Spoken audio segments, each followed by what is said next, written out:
അരുണാചൽ പ്രദേശിൽ കനത്ത മഴയെ തുടർന്നുണ്ടായ മിന്നൽ പ്രളയത്തിൽ വ്യാപക നാശനഷ്ടം. യാസാലിയിലെ നീപ്കോ കോളനിയിൽ 15ഓളം വീടുകൾ തകർന്നു. ദേശീയപാതയിലെ പാലം ഒലിച്ചുപോയി.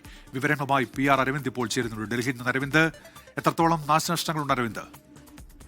കനത്ത നാശനഷ്ടമാണ് അരുണാചൽ പ്രദേശിൽ ഉണ്ടായിരിക്കുന്നത്. ഇന്ന് പുലർച്ചെ മുതൽ തന്നെ അതിശക്തമായ മഴ അരുണാചൽ പ്രദേശിന്റെ വിവിധയിടങ്ങളിൽ ഉണ്ടായിരുന്നു. രാവിലെ 6 മുതൽ 9:30 വരെ തന്നെ ഏകദേശം 3 മണിക്കൂറിനുള്ളിൽ 72 മില്ലിമീറ്റർ മഴയാണ് ഈ മേഖലയിൽ ലഭിച്ചിരിക്കുന്നത്. അതുകൊണ്ട് തന്നെ ശക്തമായ നഷ്ടം ഉണ്ടായിരിക്കുകയാണ്. ലോവർ സുബാൻസിരി അതുപോലെ തന്നെ ഫൈനോർ ജില്ലകളിലാണ് കൂടുതൽ നാശനഷ്ടങ്ങൾ ഉണ്ടായിരിക്കുന്നത്. 15ഓളം വീടുകൾ ഈ മേഖലയിൽ ഒലിച്ചു പോയിട്ടുണ്ട്. അതുകൂടാതെ തന്നെ ദേശീയപാതയിലടക്കം കനത്ത നാശനഷ്ടം സംഭവിച്ചിട്ടുണ്ട് എന്നതാണ് മനസ്സിലാക്കുന്നത്. എന്തായാലും അപകടത്തിൽ ആളപായമൊന്നും ഇതുവരെ റിപ്പോർട്ട് ചെയ്തിട്ടില്ല. കുടുങ്ങിക്കിടുന്നവരെ സുരക്ഷിത ഇടങ്ങളിലേക്ക് മാറ്റിയതായി ജില്ലാ ഭരണകൂടം അറിയിച്ചിട്ടുണ്ട്. അതേസമയം വരും ദിവസങ്ങളിലും മഴ കൂടുതൽ ശക്തമാകും എന്നതാണ് മുന്നറിയിപ്പ് നൽകിയിരിക്കുന്നത്. അതുകൊണ്ട് തന്നെ താഴ്ന്ന പ്രദേശങ്ങളിലുള്ളവർ പരമാവധി സുരക്ഷിത ഇടങ്ങളിലേക്ക് അടക്കം മാറണമെന്ന നിർദ്ദേശം കൂടി അരുണാചൽ പ്രദേശ് സർക്കാർ നൽകുന്നു. ശരി.